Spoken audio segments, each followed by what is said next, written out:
we're the ones, not Fox, not Breitbart, who actually went and uncovered the fact that, like, there were a ton of FBI informants on the people who attacked the Capitol.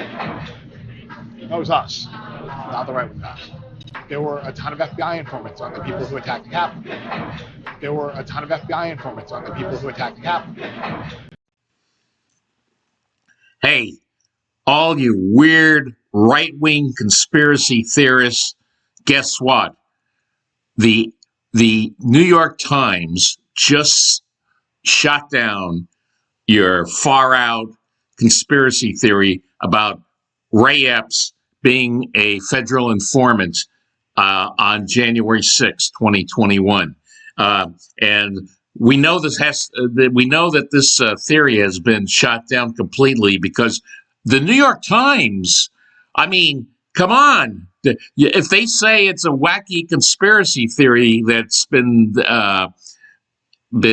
disproven, it has to be. This is the same New York Times, by the way, that promoted for years the wacky conspiracy theory of Trump-Russia collusion, which the Mueller report ultimately shut down. But never mind that. Let's show how the New York Times shot down the theory of Ray Epps being a federal informant on January 6th. So here we are.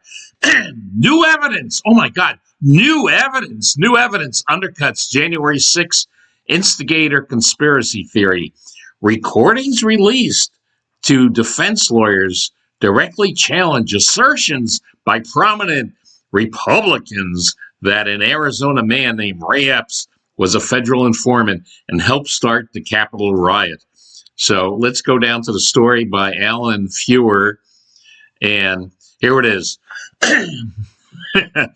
Prominent Republicans, including former President Donald J. Trump, have for months promoted a conspiracy theory. Is this a conspiracy theory like the Trump-Russia collusion conspiracy theory?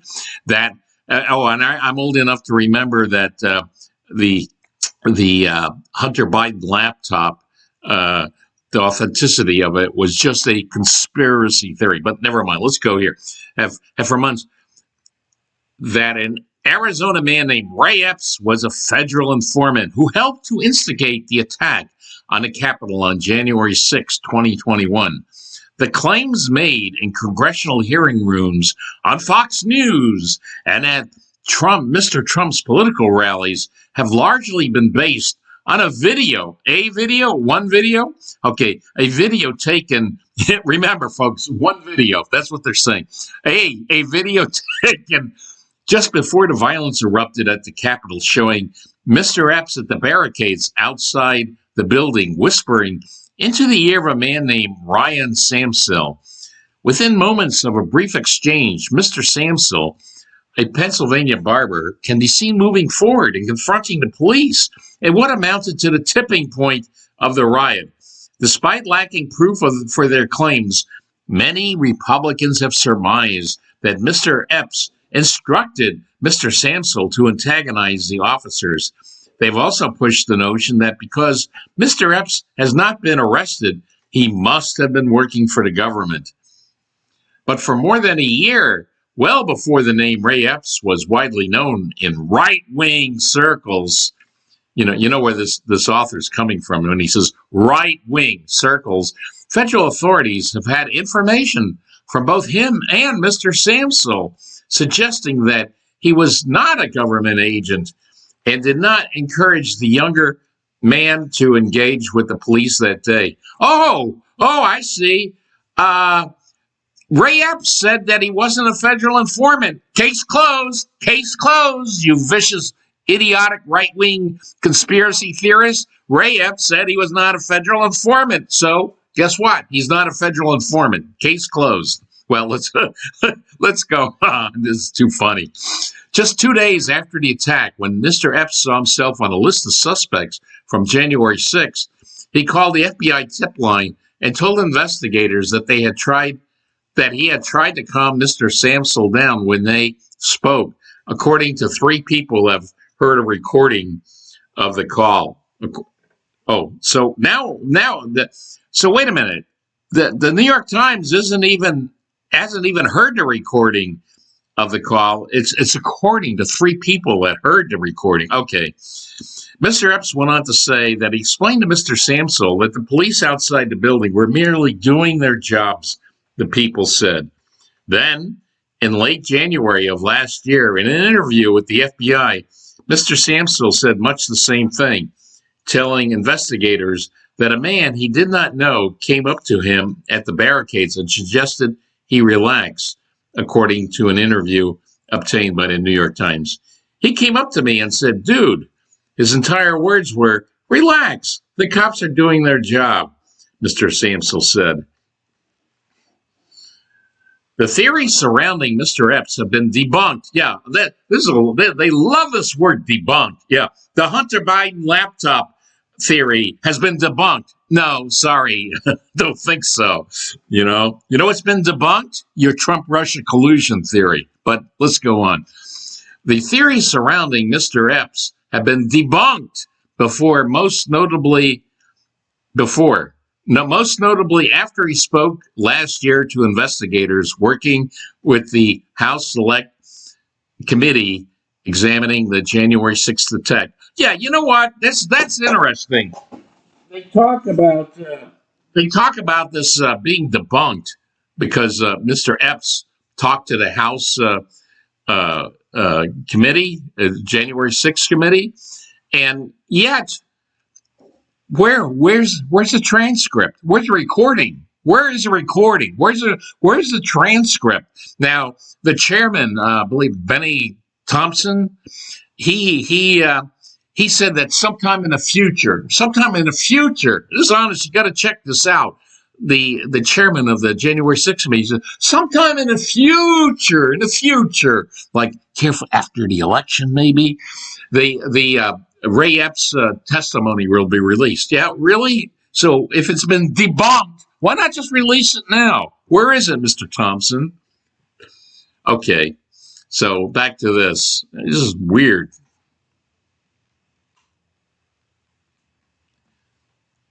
So anyway, here, where am I? Oh, during the interview, committee officials said Mr. Epps said that he was not an FBI informant and denied reports that he had urged protesters to go into the Capitol at the behest of federal law enforcement agencies. Oh, well, if he said it, that's it. Case closed. Hey, what is everybody worried about? Mr. Epps said that he was not an FBI informant, nor did he work for the federal law enforcement agencies. Hey, so it must be true. It must be. Still, rumors about him have persisted, becoming regular fodder for right-wing politicians and media figures. Yeah, you know what?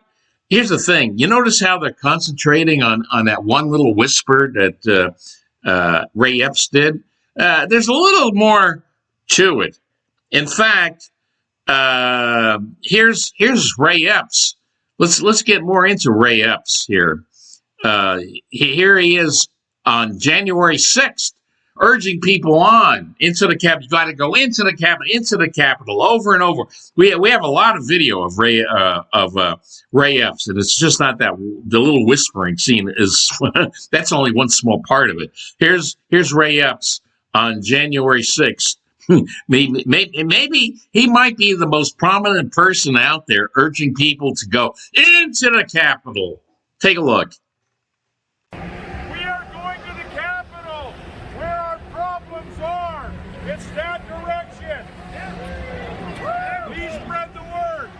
Okay, back to the Times debunking this crazy theory that people have. Last month, Representative Marjorie Taylor Greene, Republican of Georgia. Hey, I'm disappointed you didn't say right-wing Republican. All right.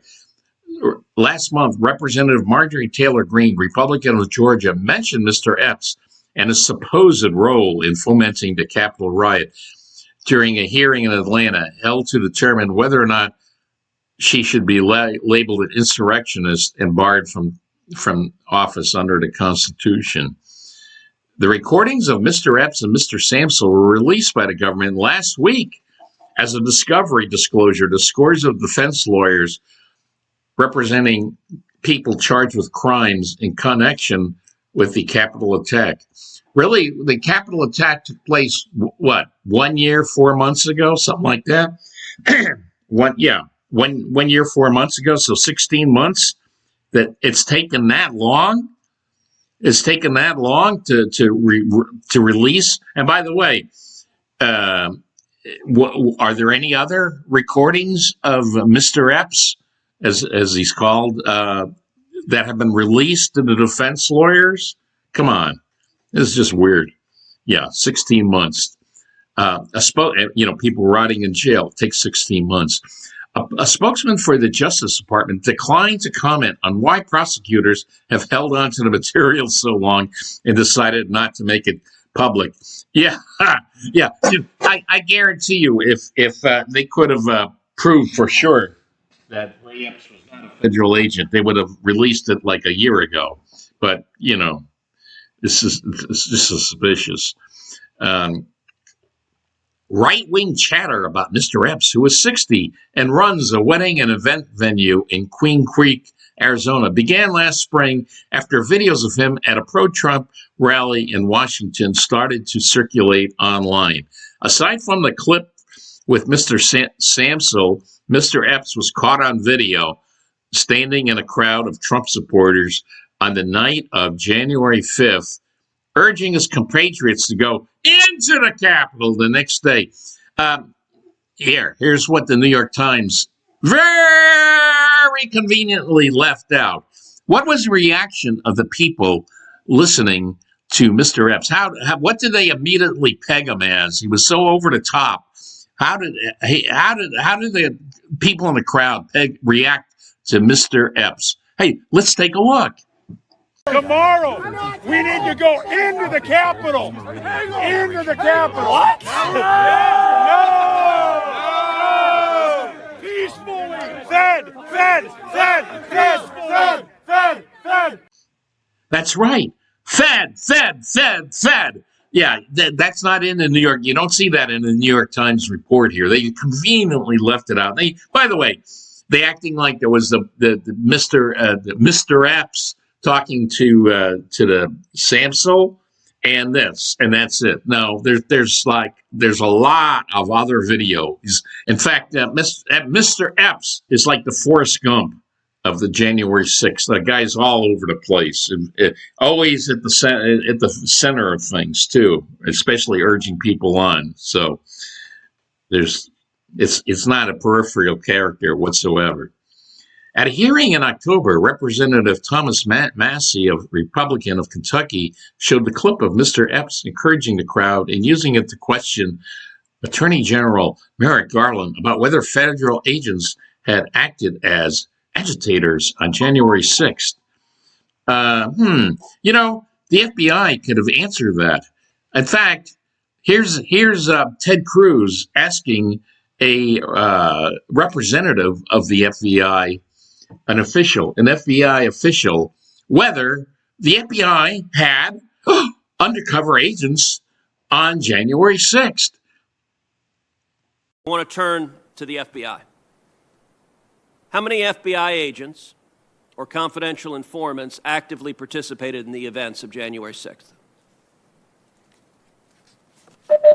Sir, I'm sure you can appreciate that I can't go into the specifics of sources and methods. Did any FBI agents or confidential informants actively participate in the events of January 6th? Yes or no? Sir, I can't answer that. Did any FBI agents or confidential informants commit crimes of violence on January 6th? I can't answer that, sir. Did any FBI agents or FBI informants actively encourage and incite crimes of violence on January 6th? Sir, I can't answer that. Ms. Sadburn, who is Ray Epps? I'm aware of the individual, sir. I don't have the specific background to him. She can't answer the question? Really? Because if you have no agents there, the answer is no. It's a simple answer. No, right? It's like, did the FBI have agents, undercover agents at the Whitmer kidnapping plot in Michigan? Could you answer that? Oh, I can't answer that question. Yeah, right. So, yeah, we're supposed to believe now that even though the FBI completely, I think out of 18 people involved in a Whitmer kidnapping plot, 12 were FBI agents. Yet somehow, months later, the January 6th, the FBI had absolutely no undercover agents there. Remember, that's what they want us to believe. Of course, that story, they're starting to change. It's starting to, as the liberals would say, it's starting to evolve. They finally admitted that there was maybe one guy there accidentally, an undercover guy, but he was there by accident. But now they're saying, we even have this admission from a New York Times reporter admitting to Project Veritas. Take a look what he said. There were a ton of FBI informants on the people who attacked the Capitol. So the story is evolving, Then here, the story about Mr. Epps gained further traction near the 1-year anniversary of the Capitol attack, when the Fox News anchor Tucker Carlson featured it in a documentary called Patriot Purge, which suggested that the Capitol attack might have been a false flag operation by the government. Yeah, like the Whitmer kidnapping. Is that possible? Oh my God, it's just too. Yeah. Now, by the way, I was the guy that found this. Remember the pipe bomber that left the pipe bomb by the RNC and the DNC the night before, January 6th. Now, I brought up a really good question. I'm still asking it. If there were tons of people involved in January 6th demonstrations that were tracked by their cell phone, the pings off the towers, and yet we've seen video of the pipe bomber talking on a cell phone, and yet there's absolutely no information from the FBI as to whether they attempted to locate this guy via his pings. So there's a little question there. Okay. Something that New York Times, if it was a real newspaper, would look into, but I don't think they're going to. They're going to write that off as a crazy conspiracy theory, even though the pinging off the cell phone towers was used to track down a lot of demonstrators from that day, January 6th. You thought it was pretty creepy that they could track your phone based on it pinging off the towers. Extremely creepy, because he explained that they had everyone's phone number from pinging off the cell phone towers, and they know basically exactly where you were at.